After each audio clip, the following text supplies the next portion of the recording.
Hello, I'm Vilma Vodanovic. I'm joined today by Tom Tyson. We are both barristers at Trinity Chambers in Leeds and Newcastle, and we both specialise in housing law and property litigation. In our web overview webinar last week that we brought to you, we told you about the series of 4 webinars that we'll be doing along with our colleagues. Tom and I are first up to tell you all about the appeals process in the First-Tier Tribunal Property Chamber, and we will specifically be dealing with certain types of appeals to that property chamber. The subject matter of those appeals will be covered by our colleagues in 3 webinars that are to follow, and they will deal with licensing of houses in multiple occupation, improvement notices and prohibition orders, and lastly, civil penalty notices. The jurisdiction of the property chamber is wider than those types of appeals that I've just mentioned, but we've chosen to talk to you about those as particular topics in terms of enforcement measures that are adopted by local authorities against private landlords in terms of maintaining standards. So Tom and I today will take you through the appeals process step by step. We will explain the procedure, and we will give you some helpful tips for how to deal with that process, and whether you're the appellant or the local authority. Quite a lot of us are very familiar with the county court procedure and appeals in the county court. But the jurisdiction of the First-Tier Tribunal is quite different. Vilma, could you just take us through that? Yes, it is different to the county court. The First-Tier Tribunal has nothing to do with the county court jurisdiction. It's an entirely self-contained jurisdiction, and the property chamber is one of 7 chambers of the First-Tier Tribunal. It has an inquisitorial jurisdiction, and what that means is that it actively investigates facts rather than sitting back as an impartial party deciding on only those issues that are raised by the parties to the proceedings, which you often see in the county courts or the criminal courts. So in order to assist the tribunal in carrying out its inquisitorial role, the procedural rules, including the rules of the hearing, are far more flexible, and the process is more relaxed. One of the main reasons it can investigate further into the facts is because it has expertise with which to understand how to deal with those facts, and then can use that expertise when making decisions. And that expertise is effectively found within the composition of the tribunal, because one of its members who sits on the tribunal is a qualified surveyor, and that surveyor sits along with a legally qualified judge. So the 2-member tribunal is the most common composition of the tribunal you will find in these types of appeals that we're going to be dealing with.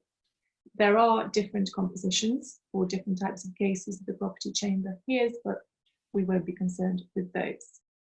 So the judge will then utilize the expertise of that surveyor to help him or her decide on the issues that are before the tribunal. One other point to make in relation to the jurisdiction, particularly the property chamber, with these types of appeals, is that the appeal hearing is a complete rehearing. So the tribunal starts afresh, it reaches its own decision. So it's not a question of looking whether the local authority has got something wrong before the tribunal can reach its own decision or a different decision. So whilst the appeal itself is a rehearing, and the right to appeal is unconditional, so the appellant can appeal as of right, you can only appeal against decisions that are taken and notices that are given in the limited circumstance that's given to the First-Tier Tribunal by statute. And in this case, we're looking at the Housing Act of 2004 as amended.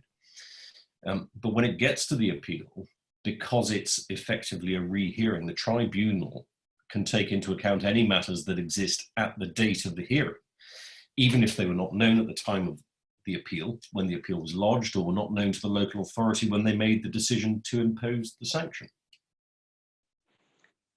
Yes, so that explains a little bit about the type of jurisdiction that we're dealing with, but how do you actually start the appeal process, Tom? What happens is that a sanction is imposed by the local authority on the landlord, for example, an improvement notice or a civil penalty notice. The appellant, the person on whom the notice is served, then has 21 or 28 days, depending on the sanction imposed, to lodge an appeal to the First-Tier Tribunal. Now, the document that imposes the sanction and is served on the landlord will tell you how long you have to appeal, The statutory provisions which impose the sanction also tell you how long you have to lodge the appeal. But as I say, the usual timeframes are either 21 or 28 days, depending on which sanction it relates to. It is very important to lodge that appeal within time. Whilst there is a discretion to extend time for appealing if you absolutely need to do so, you have to have a good reason, but I wouldn't bank on it. I would do it in time, and secondly, use the correct form. The forms are all available on the government website and will be available by way of hyperlink to the slides that are provided with this webinar, and they'll be found right at the end. Some forms refer to appeals, some forms refer to applications, but they are essentially the same thing. But they're nothing much to fear because they're very user-friendly. They're downloadable in Word format. They just need to be read carefully, filled out carefully. And importantly too, you need with the appeal notice to lodge the documents that are provided for in the appendix to the form. So you need to work out what you're appealing, precisely what you're appealing, focus on that, be clear and be concise in your appeal notice as to the reasons for your appeal. Don't forget to annex the correct documents to the appeal form you are submitting to the tribunal. So the sanction is imposed, the appeal is lodged, and what happens then, Vilma? The tribunal informs the local authority, the respondent, that the appeal has been lodged and gives it 28 days to send in that response.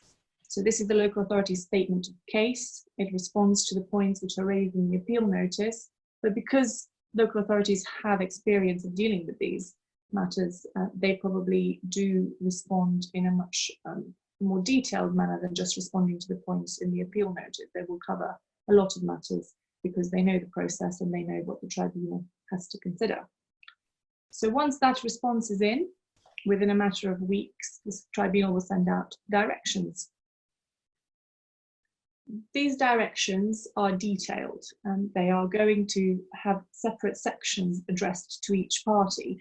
The first to be addressed is the respondents or the local authority, and they will be told by the tribunal what to put in their bundle. They'll be given 21 days to do that, and the types of documents the tribunal wants to see will be listed on that tribunal direction, on those tribunal directions.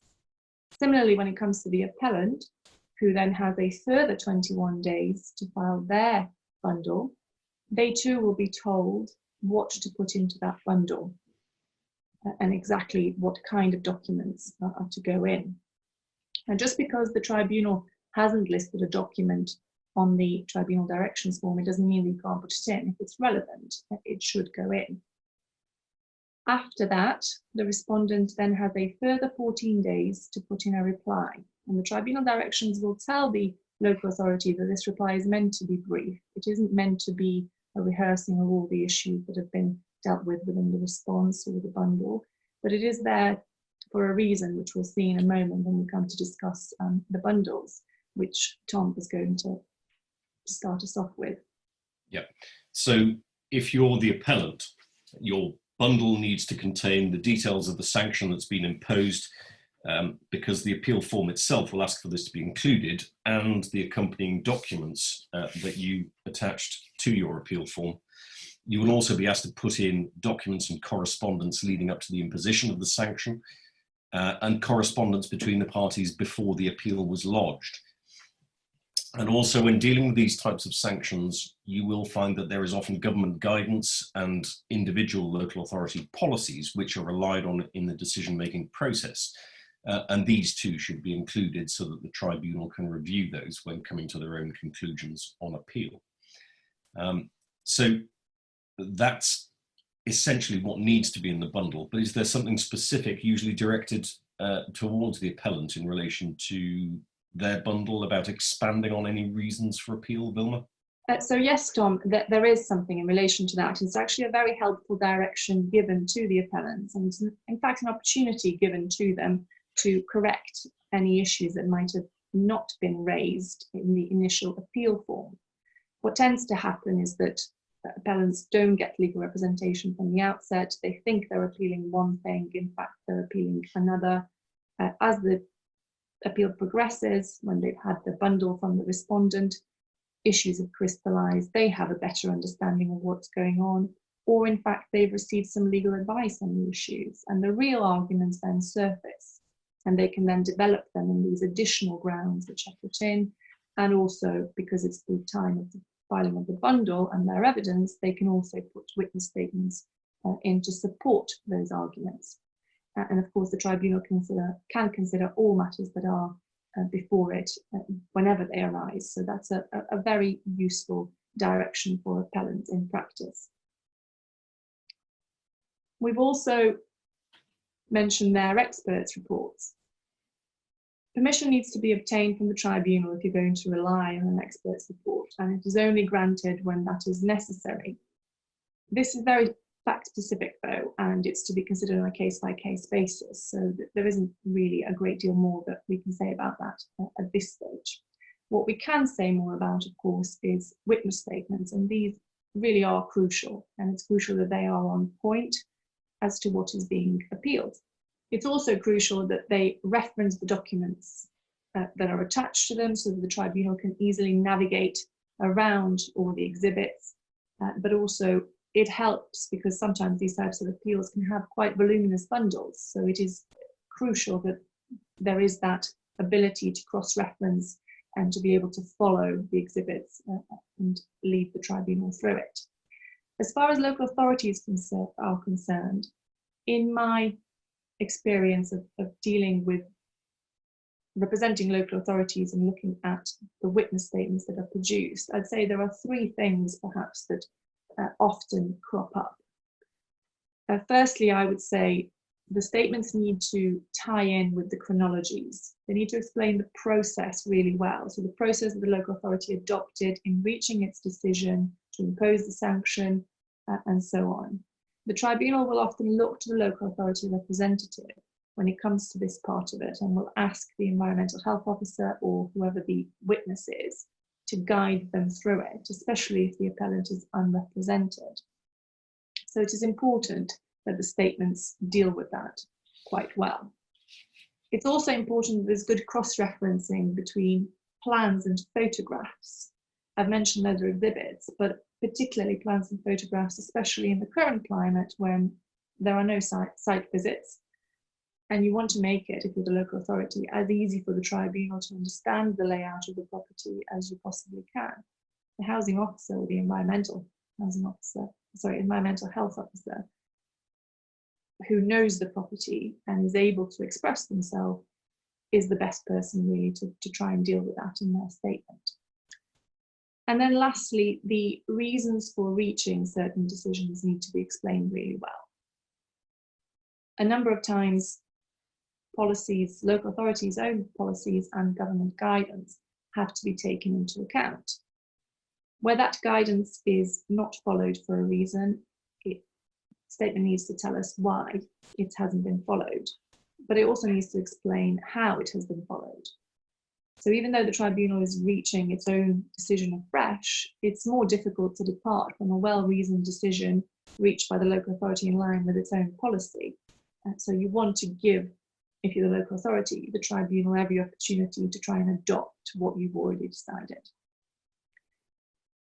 But as far as appellants' bundles and witness statements are concerned, Tom, what's been your experience of these common mistakes that you've seen?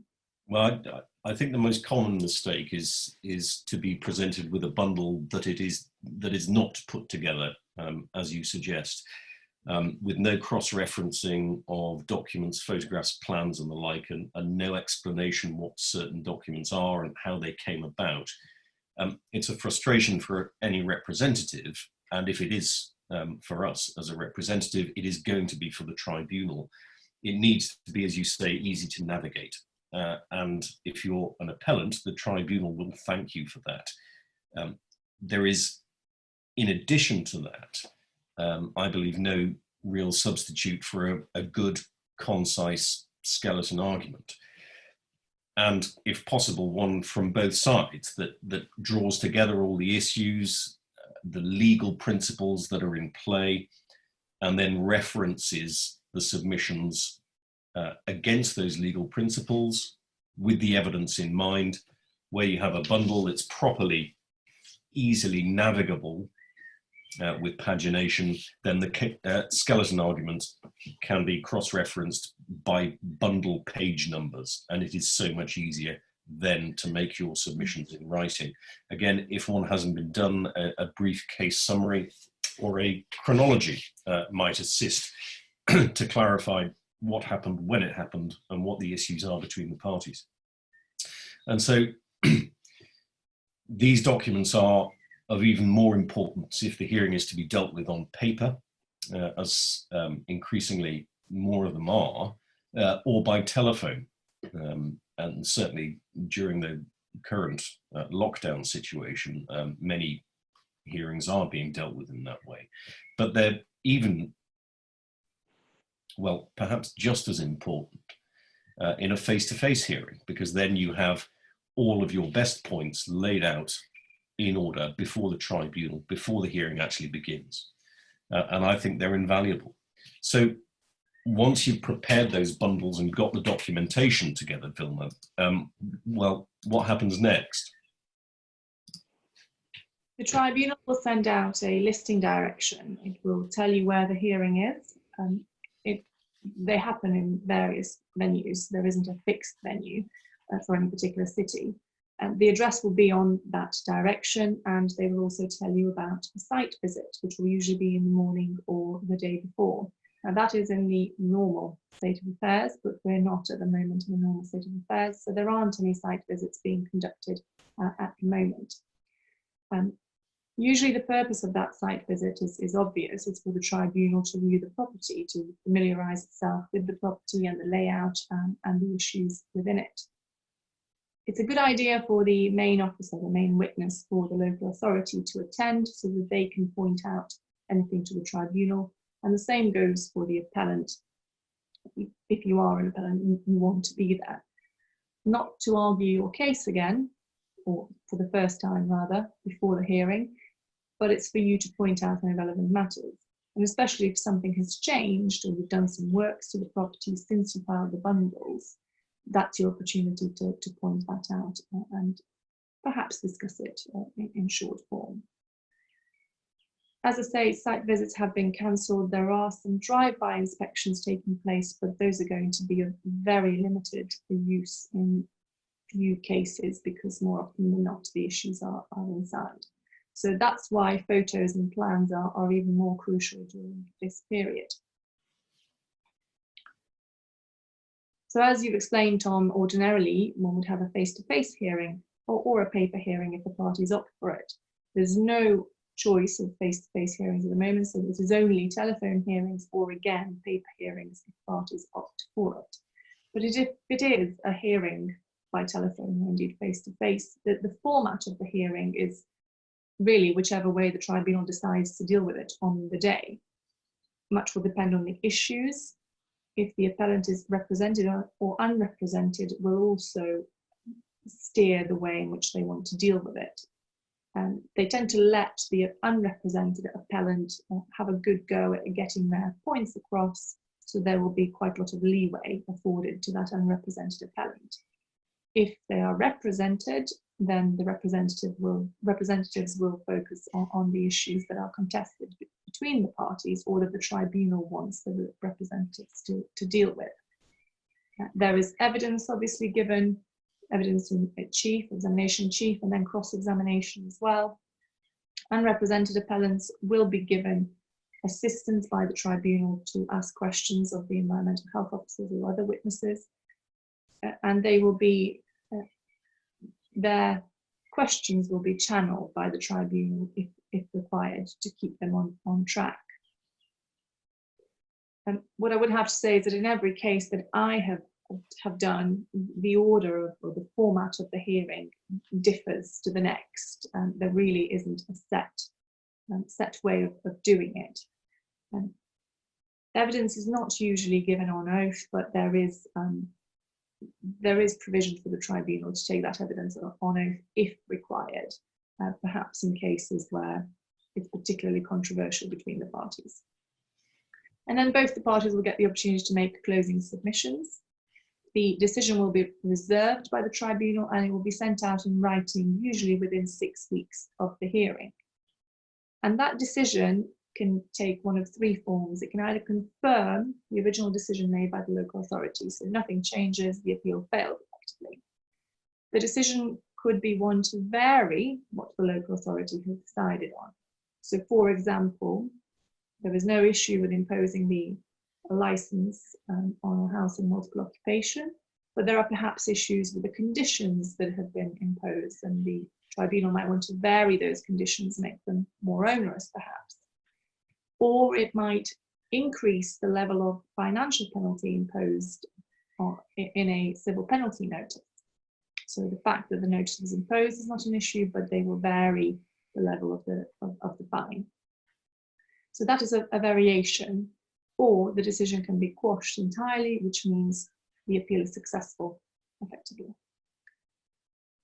There is no provision in relation to costs other than for unreasonable conduct. These are dealt with within the rules. There is provision for them. It's rarely exercised, the discretion in respect of that. Now, just because you bring the appeal, even if it's a hopeless one and you lose, that doesn't mean that's an unreasonable conduct, because you have a right to bring that appeal. But as I say, the provisions in relation to costs are very limited and they are within the tribunal rules.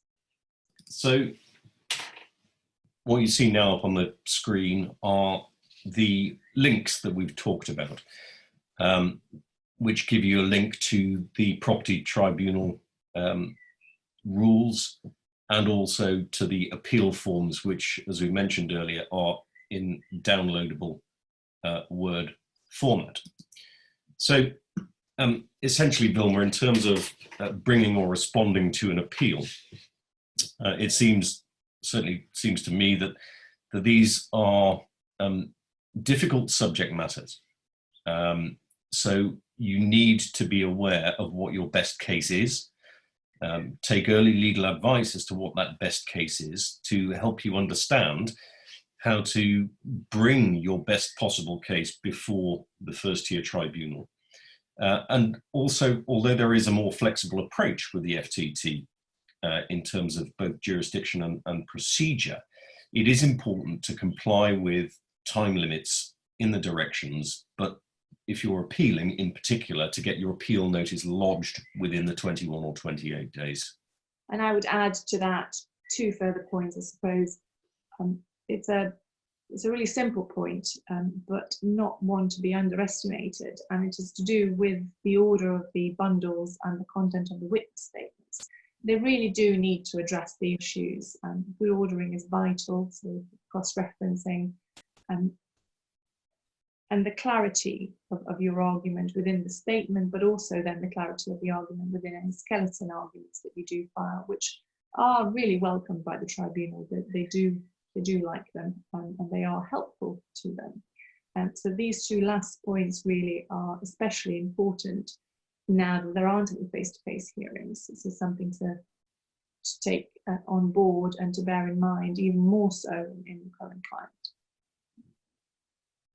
So thank you for listening. I hope that was useful. And our next webinar, one to watch out for, is to be delivered by Alice Richardson and Morgan Bryan, and it will be on licensing of houses in multiple occupation.